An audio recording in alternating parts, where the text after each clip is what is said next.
Okay, I deserve to hold off there for a few seconds. I'm driving home from work.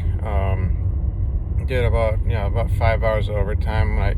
When I got there, I had to sort of chill for a bit because they hadn't other coworkers hadn't finished up on the previous, I guess, set of plates they were working on. So I just kind of waited for a bit because I didn't want to just be sitting there in the lab and just be like looking at my phone and talking about dumb stuff. I wanted to be getting work done, so I had to wait. But I headed back after I grabbed, like a snack or two, and then got in there, and got work going. But basically, we had to push through some stuff over this weekend, and I had volunteered to do some overtime. So they, said my boss, my supervisor said, come in on Sunday at noon. So I just headed in and, added a few more hours to my next paycheck, which is nice. But I think, and I hope when I do, upload these videos and take like 24 hours to upload like the last one did. I mean, I understand it's probably because it was about half an hour long. And maybe also because when I started uploading, I was doing that via the Wi-Fi at my home, which can be kind of, spotty, so to speak. Because like when I got it, got to work and was just kind of checking on it, as I was getting stuff set up, it jumped up by 20 or 30% uploaded, something like that, in a relatively short period of time. And that was mostly because I was actually on the network, the 5G network. So obviously it was like just uploading that video file real quick. So anyways, I think two things that have been on my mind probably most of today, and actually even kind of sort of over the weekend, but not really per se related directly to recent events, but and I can actually tie this in with a recent podcast I think up, so that ironically enough it kind of popped up, and I think almost like I'm thinking along the same lines or something like that. But basically this whole idea with I definitely have discussed some of these sorts of issues with Dark Magician and others on this channel, but the whole idea was either you focus on the result you're going for, you focus on the process, and in terms of my mental emotional state, relating to some of the content I've consumed lately, where I've watching like a live feed from the International Space Station, or watching that podcast with a NASA astronaut and Navy SEAL, medical doctor, being interviewed by Jocko Willink. And just a lot of the content, who else? I mean, I watch some YouTubers who, they do a lot of camping, hiking, hunting, fishing, all that backwoodsy, outdoors type stuff, where they can kind of pack up their gear and their supplies and just head out for it could be a few days, could be a couple of weeks, being out there in the wilderness like that. And almost like all this stuff is stuff that I wish I could do. I mean, it could be even watching some videos, some guy going out and snowboarding, or fencing or something like that, or working in a job or a career or stage of his career where I wish I was at, so to speak. And those are all representative of the result or the goal that I'm aiming for. And as much as I like to watch that sort of stuff, and heck, talk about Nofap. It's heck a lot better to be watching that than to be drifting back towards PMO type stuff. It's the same sort of. It's the same sort of idea, I guess, of replacing your time you've been wasting on PMO with other better things to be spending your time on. And at the same time, I gotta sort of consider the fact that you see, these are the results I want to aim for, and as much as it is good from time to time to sort of remind myself, oh, I'd like to be at the point financially, let's say, where I could go off into the wilderness for days at a time and come back and everything will be okay, or as much as I would like to be working as a tissue engineering researcher, or as a medical doctor, or a physician engineer, or being in the military as a flight surgeon, or being at NASA as talk about aiming for the stars, becoming an astronaut. Reminding myself of that kind of stuff is great and all, but it's sort of like you reach a sort of point of saturation where sort of like mental saturation, where it's like, okay, that's great, we've reminded ourselves what we're going for. You got to get back to the process, and constantly reminding myself that this is a marathon, it's not a sprint,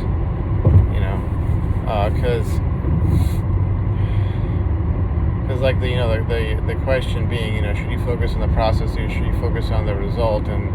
honestly, like I get to a point where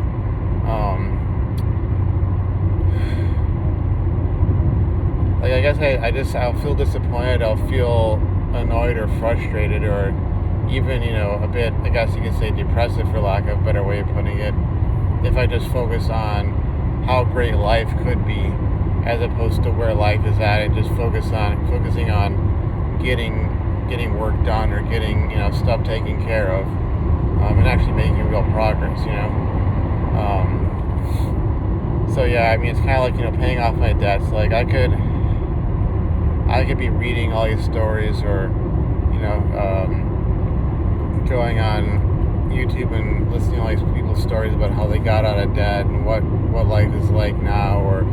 what they're doing now that they're out of debt, how they're going to build wealth or preserve wealth, or so. And that's all great and all, because I gotta keep sort of the keep my eye on the prize, or keep it sort of in mind as to like what process I really need to be going through, and things I need to be changing, and the work I need to be doing to really get to where I need to get. But at the same time, it's kind of like, you think about, for instance, paying off debt, it's all dependent upon me holding down my job, or even getting a better job, dependent upon me putting in those hours so I can make that money, dependent upon me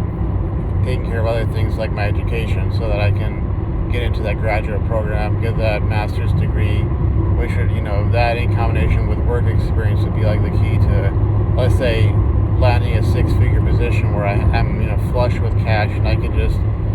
even faster get rid of that debt,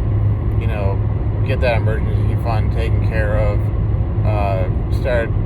converting my income to assets, especially stuff that brings money back in, make my money do the work for me, as opposed to having to work for my money, things of that nature. So honestly, like, that'd be sort of my take on things. It's something that I have to really remind myself of, because I'm having some issues with finances to a certain extent. I've been making significant progress, but I sort of feel like I sometimes get caught up in wanting that result so much that I'll end up it's almost like as much as it'd be a great thing to be throwing as much money as I can at all these debts and getting rid of that sort of stuff, I'll end up sort of like not taking into account, let's say, the cost of a course I need to take, or the cost of materials for that, or the cost of even like that old speeding ticket I had to take care of, such that I've gotten to the point where I've had to use my credit card, one of them, well, it's sort of like you might be end up taking 3 steps forward but 2 steps back, or some might be making forward progress, but you're sort of undermining it by doing that sort of stuff. And I know someone like Dave Ramsey would be like, very adamant, saying, cut up those credit cards, close those accounts down, etc. But I had to kind of do my own sort of mental calculus as to how I'm gonna get back on track, because I will be paying off that credit card, zeroing it out again, but I also have to, you know, recommit myself to not creating any more debt. And I suppose I could talk about that in more detail in a separate video, but that's something that kind of, you know, I'm struggling with, because you know, I feel like I'm always like, you know, if I'm really doing something with my life or my time or being productive, like I'm trying to expand in all directions. And I mean, I guess you could call that multitasking, if you will, but you know, it's like I'm taking this class, I'm working, getting work experience, I'm paying off my debts, I'm, you know, working on even like spiritual matters. Like I study, you know, whenever I get the time for the motivation, trying to knock down all these works I have to read through in order to be prepared for basically this examination prior to being initiated into this, you know, order that I'm intending on joining, you know, as part of the spiritual path. I mean, heck, I could even throw in like, you know, a diet that I've been, you know, trying to get back onto, or assuming the pools open up, you know, again, going and swimming, because, you know, I really need to get into the best shape of my life, not just so I can do all these other things, but you know, that I've already listed, but even further goals, like, okay, getting my scuba certification, because I need to retake this class that I, you know, took a shot at back in undergrad that I was not able to complete. It was really during my my blowout semester, right before I, you know, really got serious with Nofap and was vlogging. I mean, before that, you know, I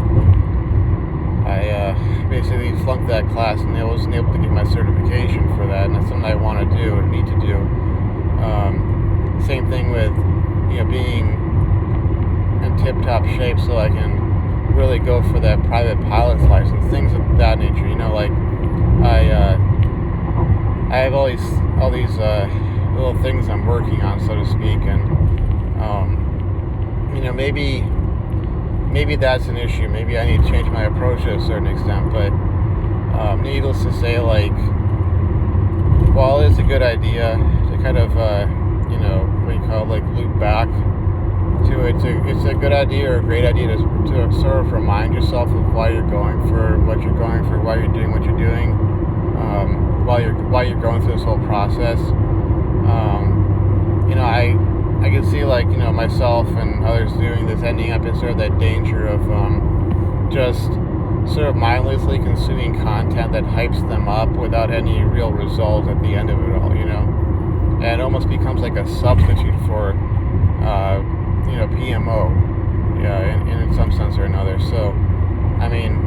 it's sort of like, use that with caution, so to speak. Be careful. Use it in moderation, but don't let yourself, you know, drop off the process. You know, keep on that grind, keep working at that. And I suppose, you know, another good idea would be, like, and something that I really need to sort of actually codify, but breaking things down into smaller goals even further, such that, you know, you're moving towards your big goal, but you're making those, you know, leaps of progress, or, you know, steps of progress, or whatever, such that you do feel like you're getting somewhere, and you're not, you know, having to sort of tell yourself, oh, wait 5 more years, wait, you know, 10 more years, wait, you know, another year or 2 years, and then I'll be there. It's, you know, because you can really lose your motivation and just start dropping back into old habits and old ways of being that, you know, would just be a waste of your time. The other thing I wanted to talk about was, and it's sort of just like, I mean, in some senses it's kind of like beating a dead horse, I suppose, but and maybe this is kind of why I'm not, you know, it's probably a contributing factor into why I'm not necessarily in a great state of mind right now, but and it's something that really annoys me,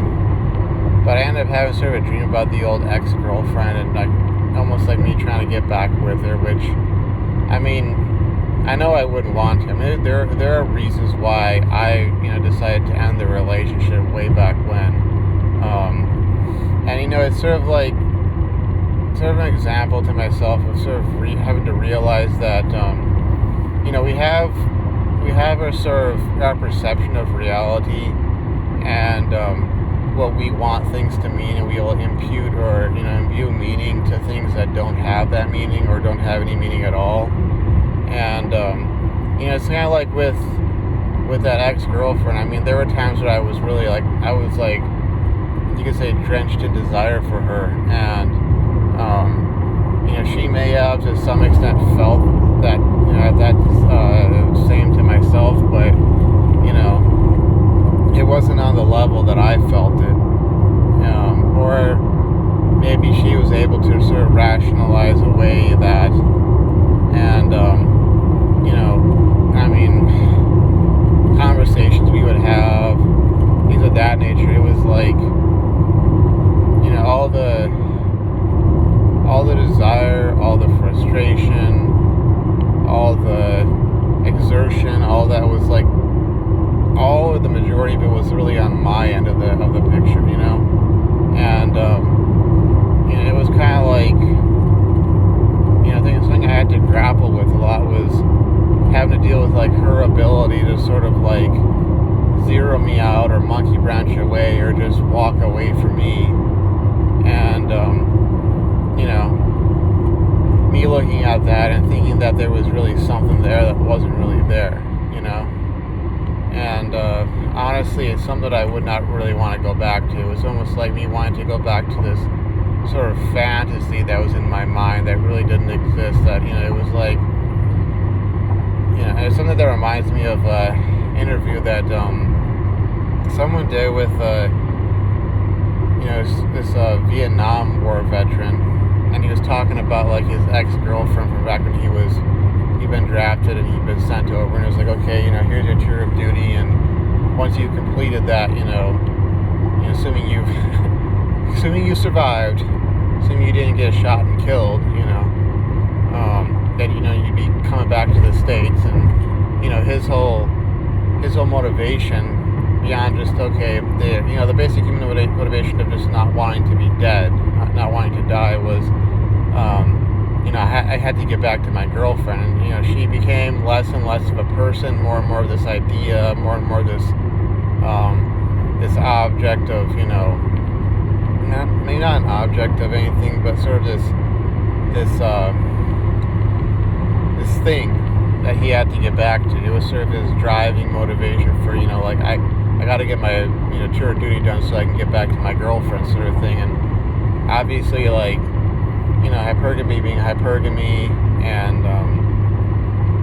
female nature being female nature, and life being life. I mean,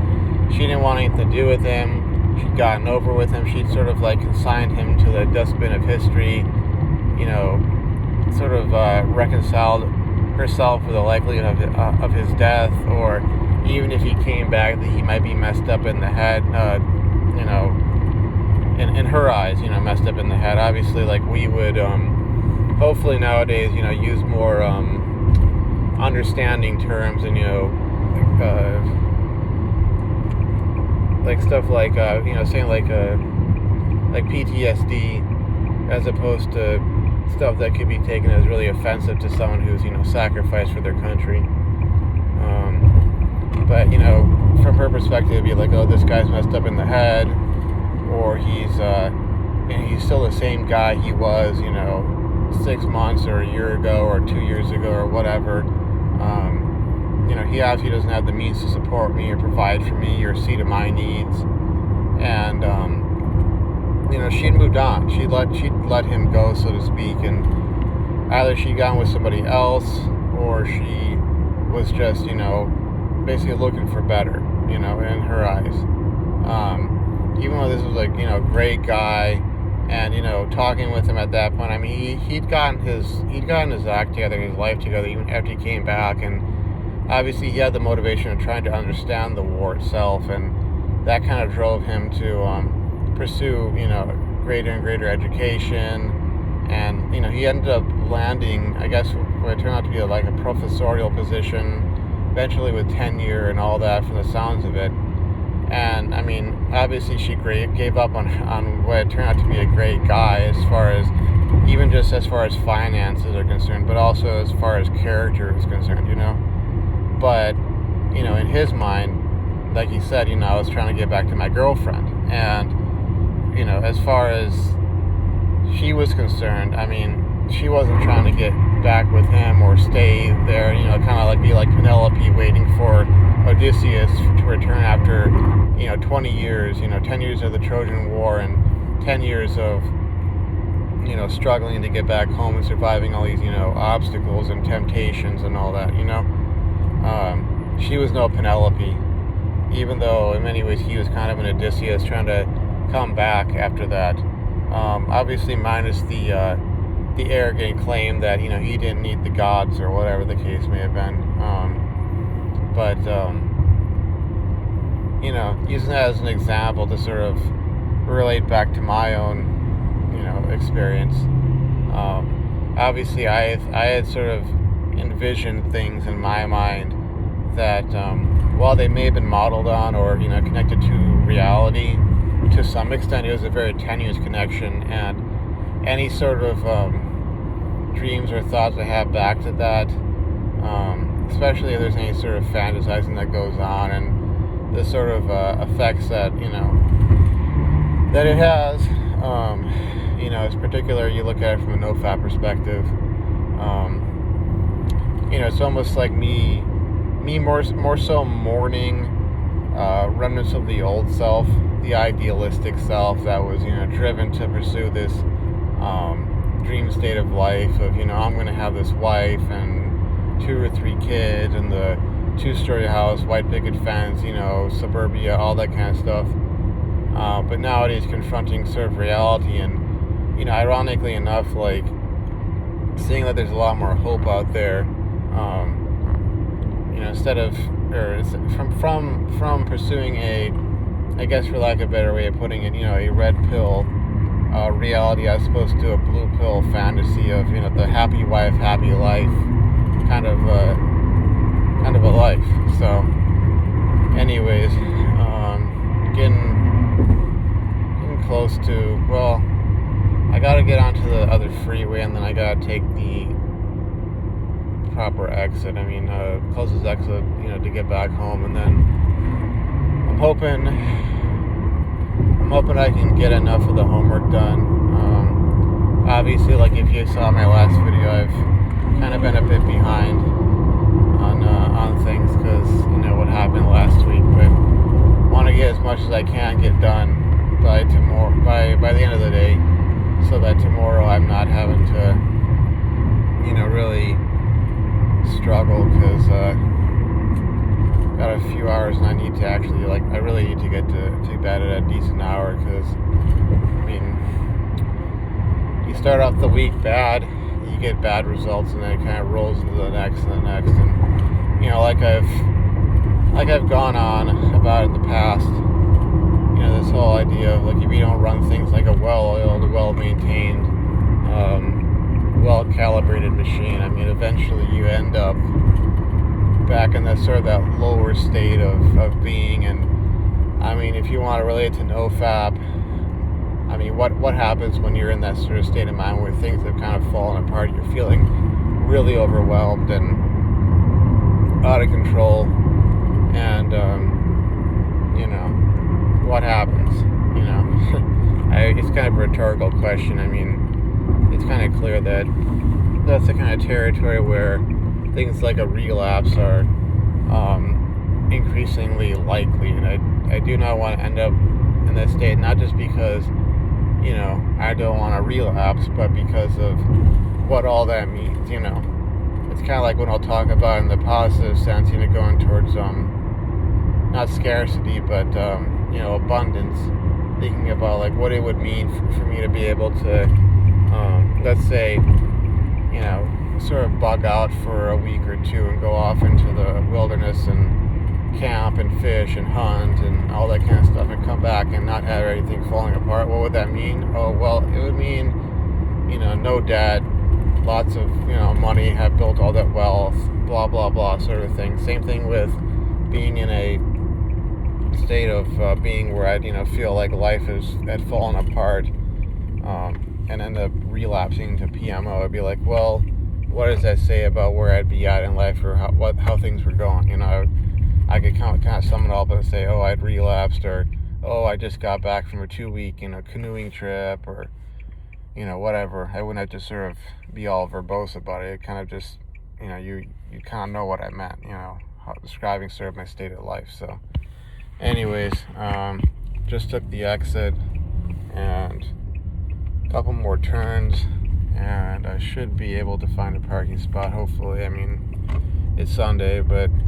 I parked my car and head back home. Ooh, I see a husky over there. Oh man, I miss my old husky. But anyways, that's pretty much it for now. So I'll see you folks around. It's day 126 of Nofap, and starting off another week, trying to get it started strong, and I will see you folks around. Bye-bye.